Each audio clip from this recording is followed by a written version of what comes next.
Hi, I'm Carla, and welcome to Kids Art Week 2016. Today we're going to learn a little bit about an artist called Jean Dubuffet. He was a French artist who was born in 1901. And even though he wanted to be an artist as a younger man, he went to art school for a few years, then he went away, and then he came back to try to do art again in his 30s. But then he got pulled back to do his work with his family's business. He really wasn't able to work full-time as an artist until he was 41 years old. So in 1942, Jean Dubuffet was able to take some time to devote to his art. And at that time he wrote this statement. He said, "I had given up any ambition of making a career as an artist. I had lost all interest in the art shown in galleries and museums, and I no longer aspired to fit into that world. I loved the paintings done by children, and my only desire was to do the same for my own pleasure." Now, Mr. Dubuffet became a famous artist, but the important thing I want you to remember is that he painted because it was fun. And another thing I want you to be proud about is that he was inspired by the artwork of children, of you. And what's fun about this is we're going to turn that around now, and we are going to be inspired to make a piece of art from the artwork of Mr. Dubuffet. Here's where we're headed. He really liked to, especially in his earlier years of painting, add a lot of texture to his paintings. He sometimes added sand or straw, mixed it in with the oil paint and made it just a really thick, almost paste. And then he would sort of carve and paint in faces or sort of a body figures. Here's another example. This one is hard to see, so I kind of made a little quick drawing to show you sort of how he composed his picture and a little bit of how he made his faces. His eyes were often close set together. He had a very distinguished nose. He also would have things going off all four directions. And so that's what we're going to do with our project today. We're headed here. And here is a portrait, lots of texture, and we've had him touching and going off the paper in all four directions. So that's the basic rule. This is called a salt technique with watercolor. Lots of fun, so let's get started. What you'll need for today's project is a set of watercolors, some darker, thicker paint like tempera or acrylic. This happens to be a gray gesso. You will need some table salt. You will also need a couple of brushes. This is an old brush for the first watercolor technique, and then this one is sort of a larger flat brush for the second part of the painting. Then you'll need some crayons. I have here some darker crayons. I have a black, brown, and red Neocolor crayon, and then this is just a regular Crayola crayon, so you can use that too as well. You also will need a rag and paper. I have here some watercolor paper. This is a smooth 140 pound, but you also can use a sketchbook. This happens to be a Canson mixed media pad, and the paper is inexpensive and works just great. But you can use any kind of paper that you have. Any kind of thicker paper tends to work a little bit better because we're getting it so wet, but don't let not having the right supplies stop you. Just charge right in with whatever paper you have. I'm using a thicker watercolor paper because sometimes it's easier to demonstrate. All right, so what we need to do to get started is we're going to be adding lots of texture. And I'd like you to pick a color, either greens and blues or reds and oranges or maybe browns. And just pick that color in your mind's eye and start painting. You're going to get a lot of water on your brush. And I'm just going to add some water to my pools of red here. I've chosen sort of a red-brown to get started. And then I do have a rag here that I can use to dry off my brush a little bit if I need to. But basically I'm going to just get my pools of color here nice and wet and just start dabbing it on like this. And I'm going to work fast because I don't want it to dry too fast. And the reason I'm just jamming it on here, this might be kind of a stencil brush, but it's just an old brush that I had. You can use any brush that will hold a lot of paint and that you can sort of jam into the surface.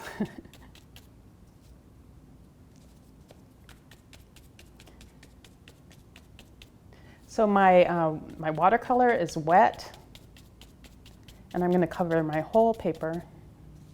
And I'm grabbing different colors because I want it to have that kind of mottled look, almost like, oh gosh, as if you had, you know, white sand and then put darker sand in or something like that. You don't want it just to look nice and smooth. If we wanted it nice and smooth, we might use a brush in the normal way. But we want it to be nice and textured. And I keep grabbing different colors of red too and mixing it all together. Before I go too much further, I'm going to do the salt steps so that this part doesn't dry too much. Basically, you just get a little bit of salt in your hand and sprinkle it on. And what happens with the salt is the watercolor starts to sort of surround the salt, and it'll make it look very pretty. You'll see in a minute. So while that's working, I'm going to continue down this direction.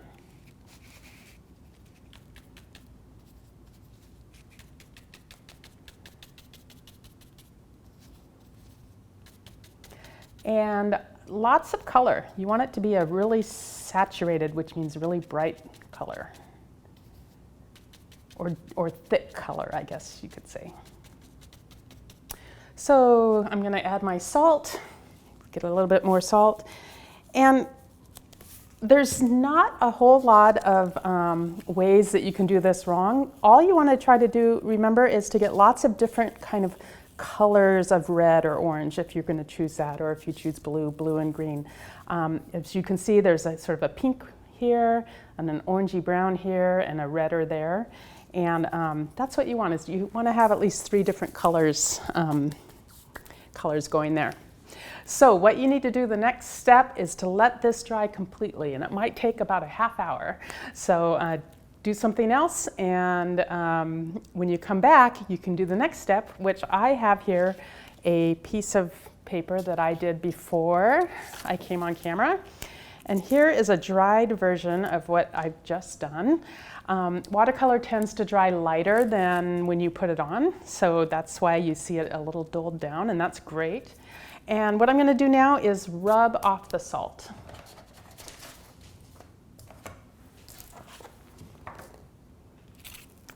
I have this little lid. You might do it over the trash can or over the sink. But basically, I'm just taking my, I have a paper towel here, and just kind of rubbing it.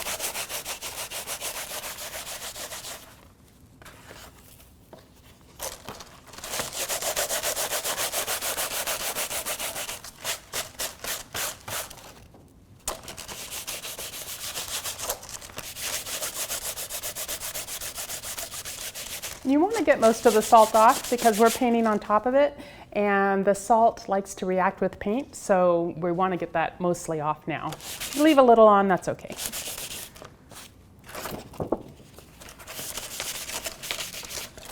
Okay, you can see all my red salt here. Okay. Okay, now the fun part. We're going to draw. Again, you can draw a face with a little bit of a body, like I showed here, or you can draw the whole figure. I'll do a whole figure one. And I'm going to grab just a regular crayon. This is a Crayola crayon.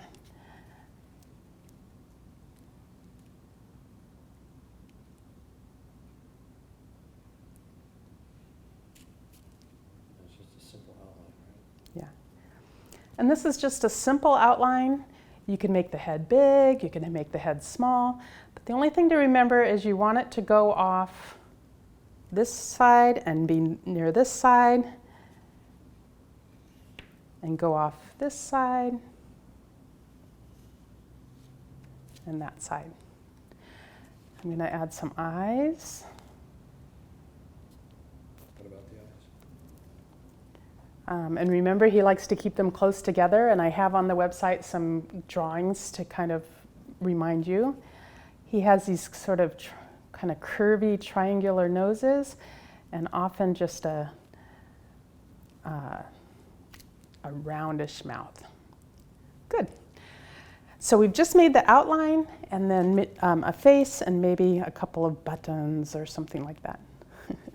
Okay, now I'm going to use my thicker dark paint and paint around everything. So you're going to leave everything in the middle, the textured salty watercolor, and then the outside we're just going to paint with the dark paint.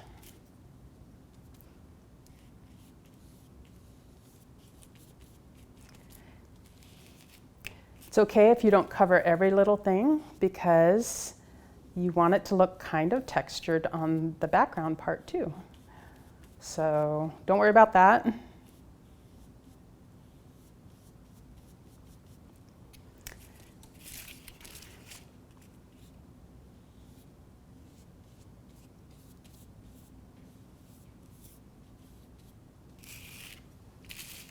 Whoops.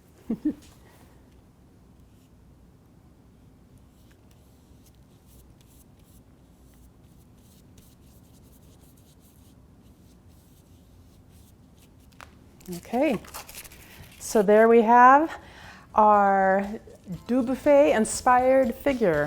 Here's another one from before. I'd like you to do at least one of these. If you do two, do one with a big head and then one with the body, and let's see them online. So thanks so much, and we'll see you next time.